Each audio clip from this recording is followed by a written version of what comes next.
So this month's second Tuesday is diagnosing print problems with ChromaChecker. We've actually added some capabilities to ChromaChecker that a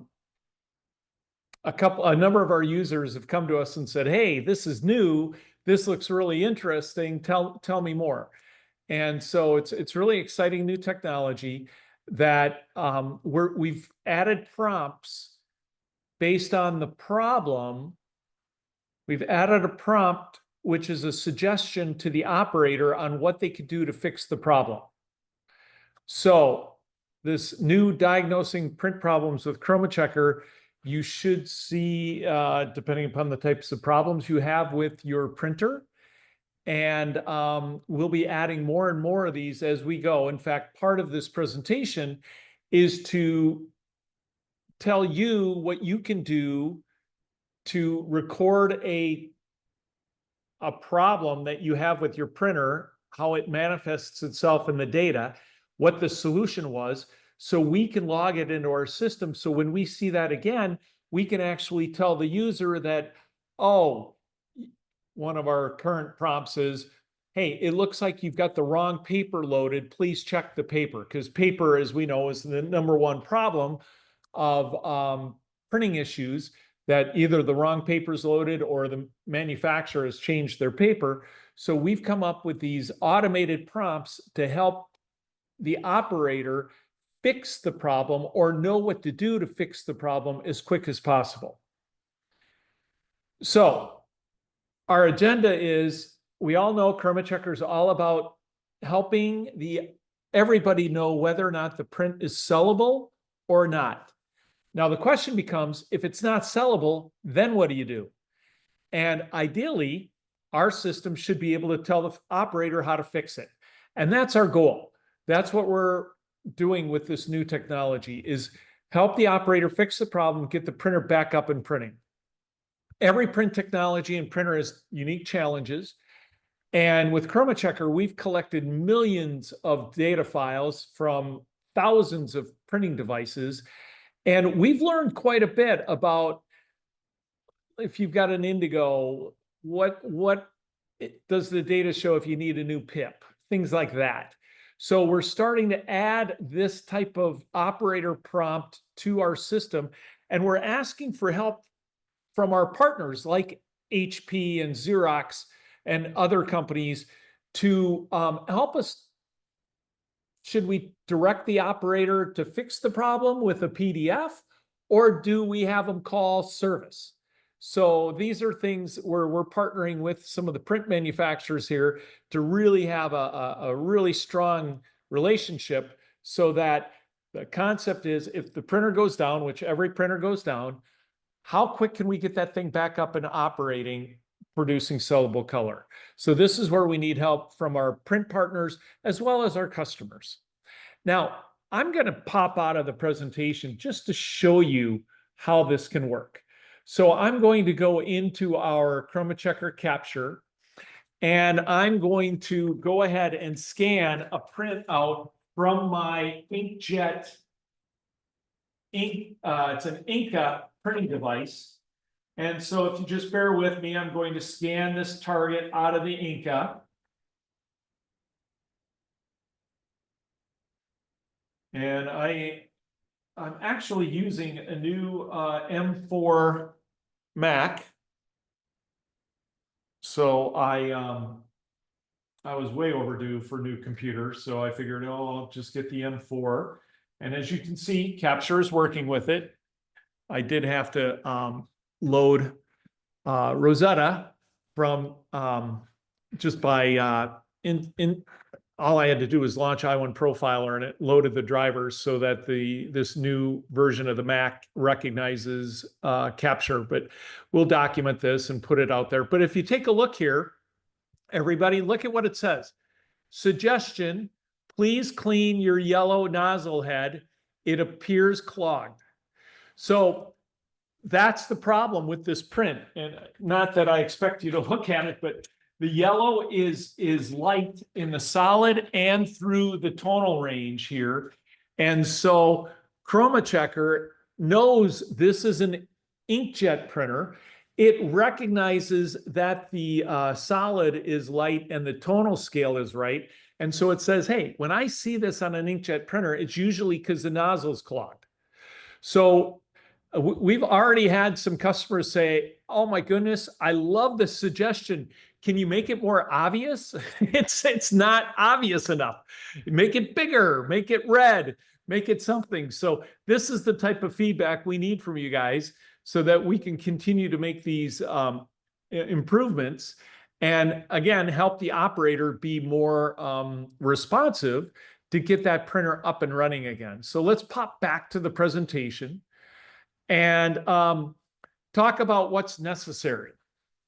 So from the ChromaChecker cloud infrastructure, meaning the administrator, they have the ability to go in and identify the type of printer, the make, and the model, all within the print inspector. And this is a prompt when you start ChromaChecker and get your system organizing. Some people bypass this. You don't want to bypass this because then you won't get the device-specific prompts related to the data in our system. So you can see here I've got a color press. It's a digital press. It's from Xerox, and the model is an 800 and 1000i.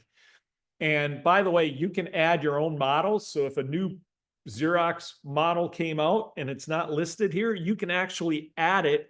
It prompts us to look to make sure someone didn't do a typo, and then we put it in there for everybody. So this is available today. And then based on the printer make and model, or the printer type, I should say, you have these events. They're called manufacturing or maintenance events. And they're in the same screen I just showed you, but they're down below. And you'll see here, I have got probably 100 events, but you have the ability to choose which events you want your operator to detail, or which events you want the administrator to detail and document. And you can turn on as many of these as you want. And as I'll mention in a slide later on, if you have events that you want to record that aren't here, go ahead and email support@chromachecker.com and we'll add them. And these are context sensitive, meaning that if you have an inkjet printer, the events are different than if you have an HP Indigo printer, which are different than if you have a Xerox printer. So these are very context sensitive so that you can identify which printer and which events you want to document. And these events are then available for the operator. So within Capture, by clicking on the icon in the bottom right-hand corner, this allows the operator to document any maintenance that they've done to the printer at any time period.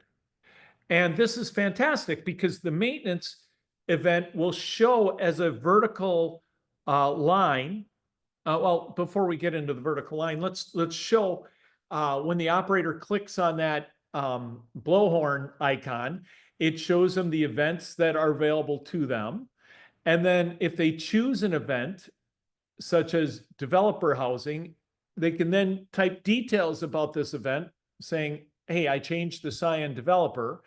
And then once they say send, then the data goes to the cloud and it documents itself in the timeline as a vertical gray line. If you look at, this is the operator timeline. So this is in the ChromaChecker capture interface, and down at the bottom is where I typed, where bottom left is capture where I did the scan, but you click one tab over and it shows you the timeline of how this printer's been printing. And when you add an event, the event shows horizontally in the timeline of when it was added. And then in the graph, it shows as a vertical gray line showing that, oh, this printer went way up. The E factor went up to like almost 12. And then the developer housing was changed due to that event. And then the next print came out and it was back down to a 2.7 E factor. So surely we know that this event fixed the problem. And for this make and model of printer, if we can record the data before, during the problem, and then after, then we can put the logic into our software so that when we see printer ABC and we see this situation, we know it's the developer housing. And we can even isolate it to which developer housing. And this shows the summary tab within Capture. So if you go to the bottom right of Capture, there's a summary tab. And I wanted to point out, we've added a new capability here of these arrows.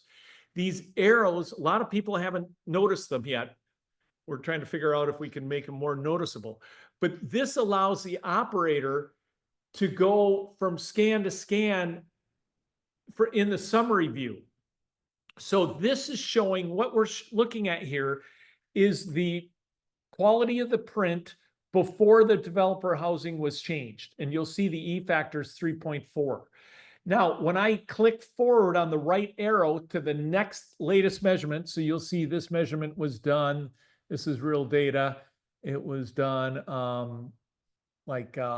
November 2nd at a certain time.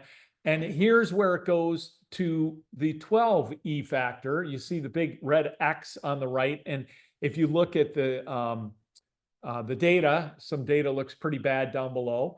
And then when I click on the next arrow again, you'll see the printer went back to a 2.7, and we can see that all the data is back normal again, and we're good to go. So we fixed the problem that made the printer unsellable, and now the printer is back reproducing sellable print, and we're ready to keep going and making money.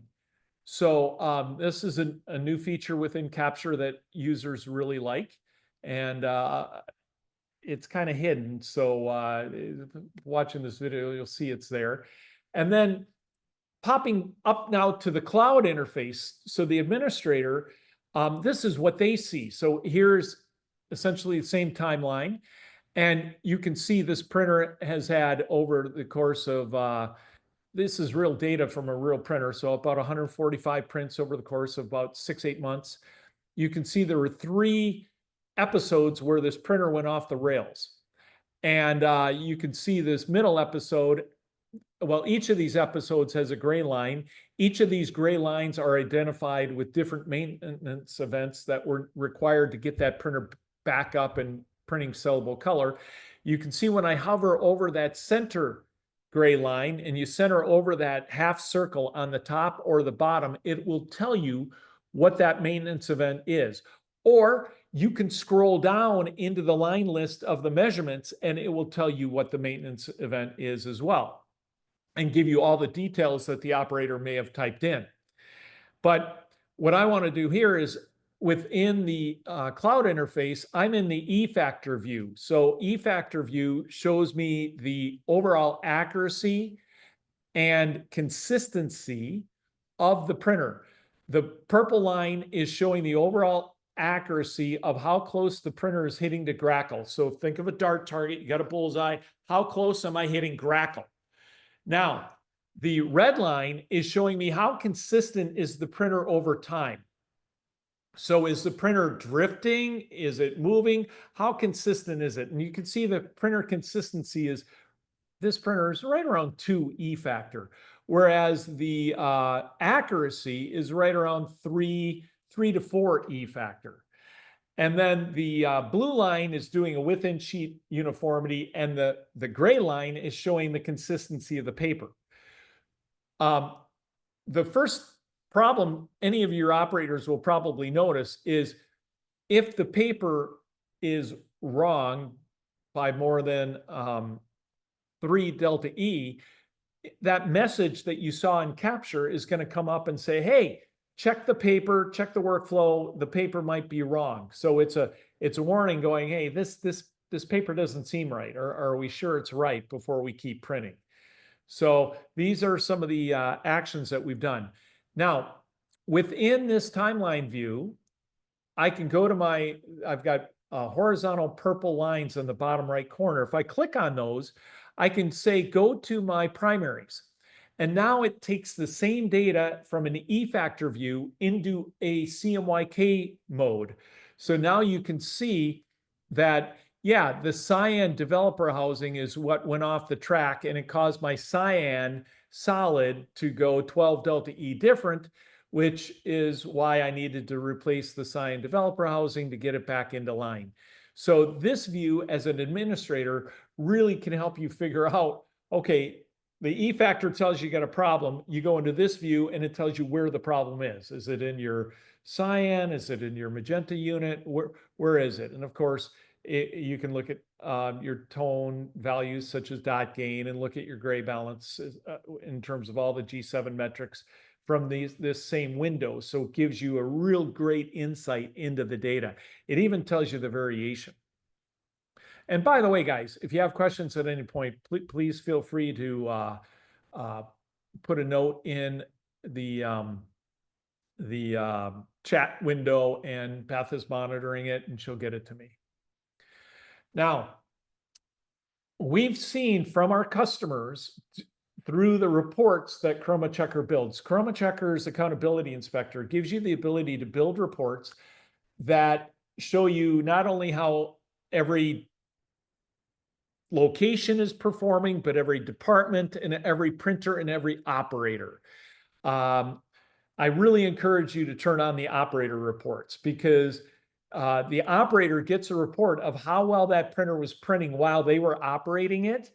And it shows them their line against the average of the other operators. So it doesn't call out operators, but it does call out individual operators in terms of whether or not they're above the line or below the line of the other operators, to make them aware that, hey, when I'm running this printer, it's not printing as low a E factor as when, let's say, Barb is running this printer. So they don't know it's Barb, but they just know any other system, because again, it's the average. But the point here is that we found that operators are more open for learning if they know that they're not operating the printer as well as others. And so this helps you as an administrator know which operators are doing the best job, and it's usually due to the maintenance that they're performing on the printer. So proactive maintenance as well as reactive maintenance. So the more you can learn what that operator is doing to the printer and share that information with the other printers, the more productive that printer is going to be, that printing device is going to be.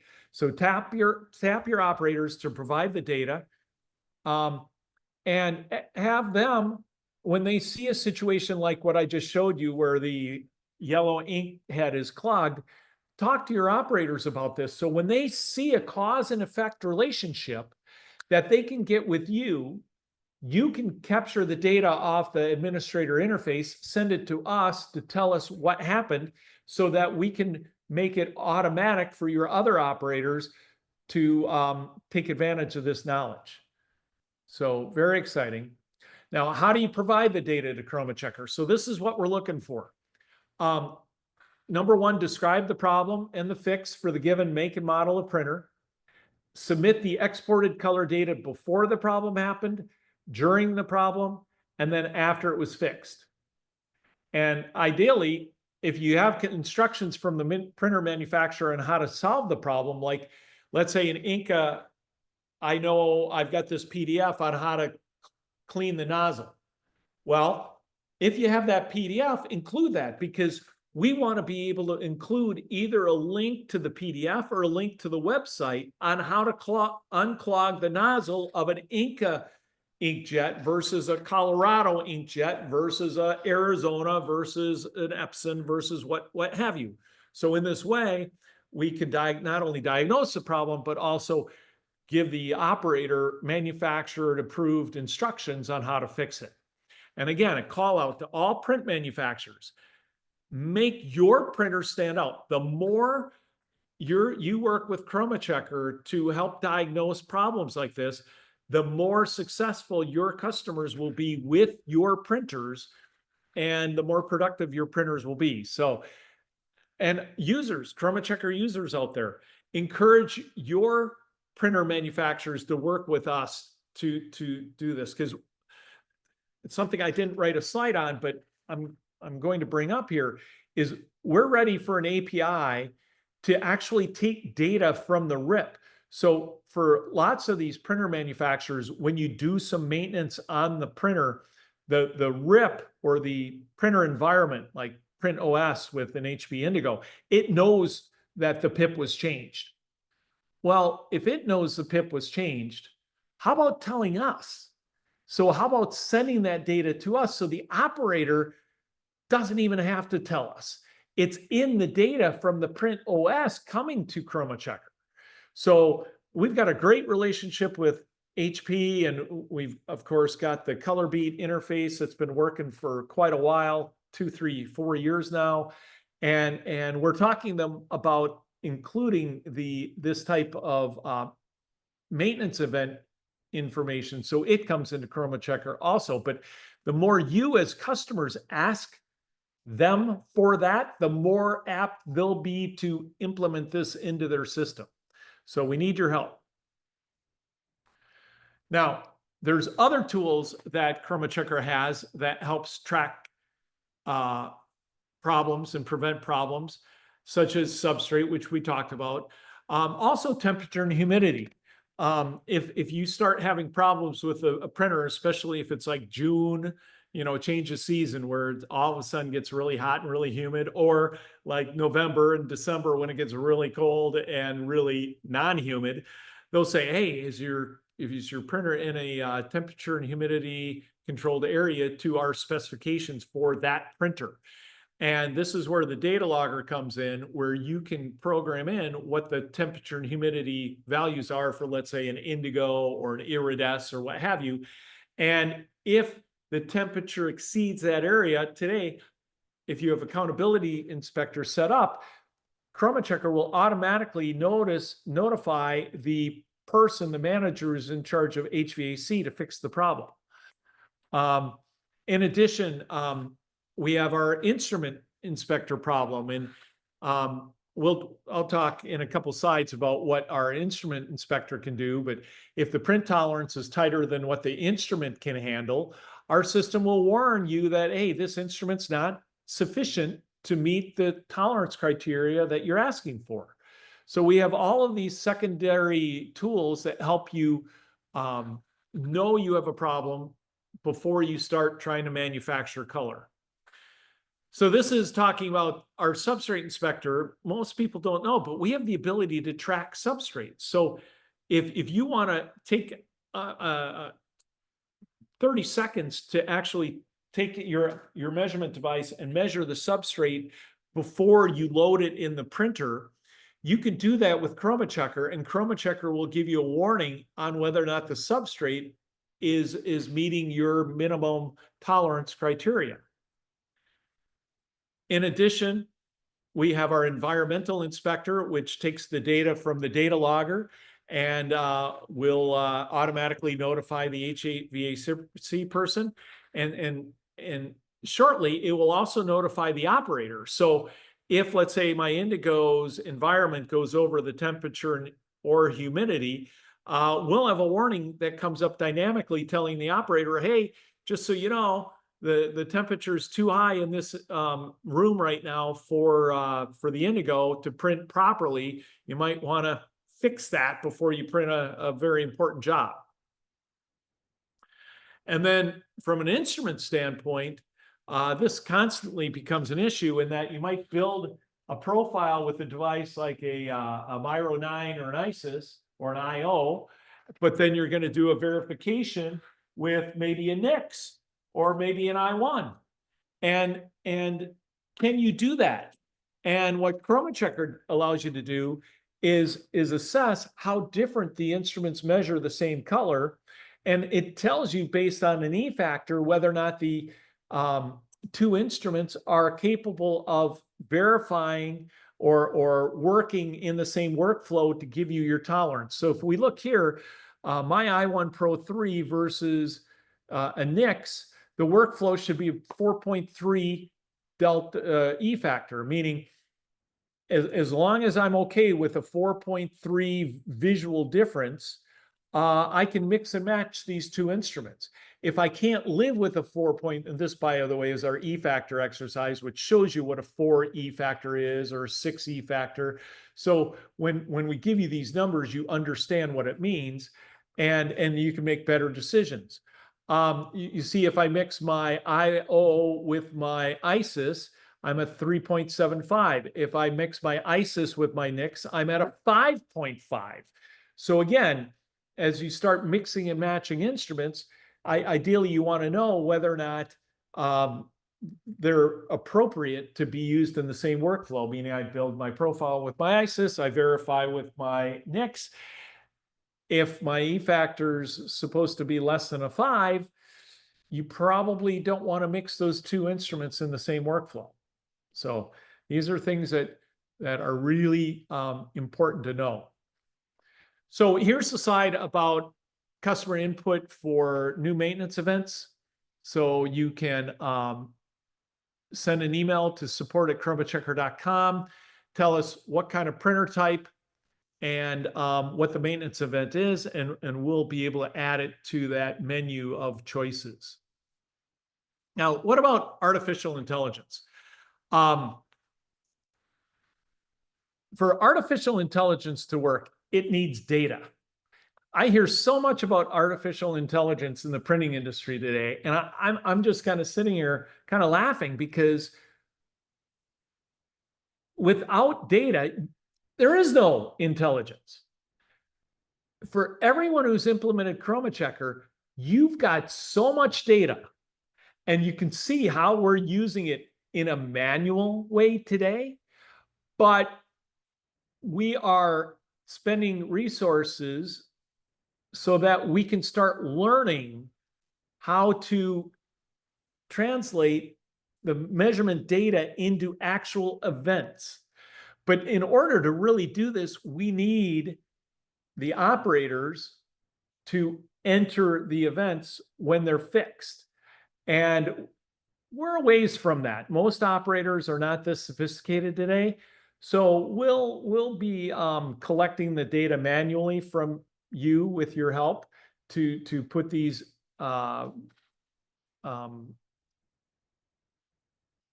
recommendations into the software. But understand that if you've got ChromaChecker, your management needs to understand that this is a huge on-ramp into taking advantage of artificial intelligence. And we're going to be there helping you with that, because it's all about knowing the printer is printing sellable color, and if it's not, fixing it to get it printing sellable color again. That is a huge application for artificial intelligence, and we're in the middle of it. So it's very exciting for us to be at this stage of making this transition. So, in conclusion, every printer fails. You need ChromaChecker to know when the printer fails, and ideally fix it as quick as possible. That profitability completely depends upon that. Unsellable print loses customers and lots of money, because you're not having to do reruns and no refunds and no dissatisfied customers. So that's why you're using ChromaChecker. Another reason to use ChromaChecker is that now, more and more, when that printer fails, we'll be able to provide guidance to the operator to get them back up and running as soon as possible, which will greatly improve your profitability and your margins. So that's a overview of our diagnosing print problems. Do we have any questions about any of this content that I've just covered? I don't have any right now. Okay. Well, let's then move on to our color conference.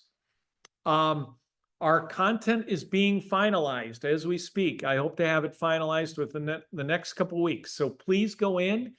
If you saw the invite, here, let me pop out of my presentation for a second. The invite that came out today is here, and you'll see right here is a link saying, please click here and complete the short survey. And we've already got a number of sessions that we're doing, but these are sessions that we're looking at doing. And the concept is, for instance, choosing color management tools, when to apply G7 curves versus ICC profiles and or device links. How interested are you in that? So you just move the slider, go to the next button. We're going to have this poll open for probably till probably next Friday. And then we're going to tabulate the results, and this will determine the sessions that we are going to present at the end of January and choose the speakers for them. And we've got even a more expert staff of speakers with us this year. We've got people like Mark Bowen from Konica Minolta committed to coming to help us present. We've got Don Schroeder from Fuji coming to help us present. They're sponsoring the conference as well. So new speakers, new technology, new expertise, and some things are the same. Tuesday night, we're planning on, we've got the Dented Keg rented out, which is a brewery. We'll do some beer bingo. Wednesday night, we're doing the sunset boat trip to take you out on the Gulf of Mexico and see the sunset with appetizers and drinks. And then this year, we've made a huge improvement in terms of the choices for hotels. The conference is still at the Quality Inn, but even though that Quality Inn was renovated not too long ago, it's a Quality Inn. So there's a brand new Comfort Inn and Suites. It wasn't even open last January.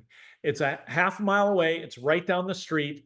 And we've got a link on our website for their information. So if I go into ChromaChecker and I go to the home page, you will see that in our events, we have the conference here. And if you click on the conference events, you'll see that we have the Comfort Inn and Suites here. And here's a link and special pricing for them during the conference.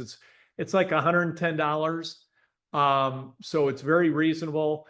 It's close to the same price as the Quality Inn, but brand new hotel, as you can see here. And we have a shuttle service. And the other choice is the Hacienda. So let me go to the Hacienda link here, because the Hacienda is beautiful. It's a 1920s restored hotel, just opened about a year and a half ago. A number of you have stayed here. Great reviews. It's right on the river. It's where the boat trip will leave from and come back to. So on Wednesday night, you're crawling distance from your hotel. Not that you'll need to be crawling distance, but it's right there. And the shuttle will leave from the Hacienda, pick up people at the Comfort Inn and Suites, and then go to the Quality Inn and then come back. So we'll have a shuttle going in the morning to bring people over to the event, and the same shuttle will run in the afternoon to bring people back. And we'll all take the shuttle in the afternoon on Wednesday to get to the boat. So both of these will be easy shuttle service. So hopefully that will address one of the biggest complaints we had last year was the Quality Inn hotel quality was an issue. So now we've given you two choices, and the Hacienda is $119 a night, which is a bargain. They've really gone out for us to give us a sweet price for the conference. And everything survived the hurricane, so we're all good on that. And you can see my walls still got to be repaired, so I'm still working on that part, but that's minor. Also with the conference, let's get back to my slide. We've got a sponsor table.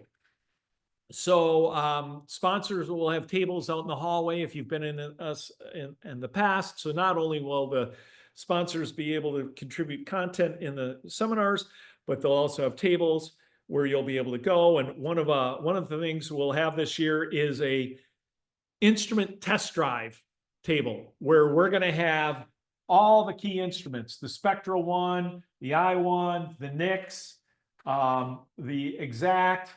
We'll have the Miro 9, the ISIS. We'll have our spherical with the XY table. We'll have all these instruments on a table in the sponsor area.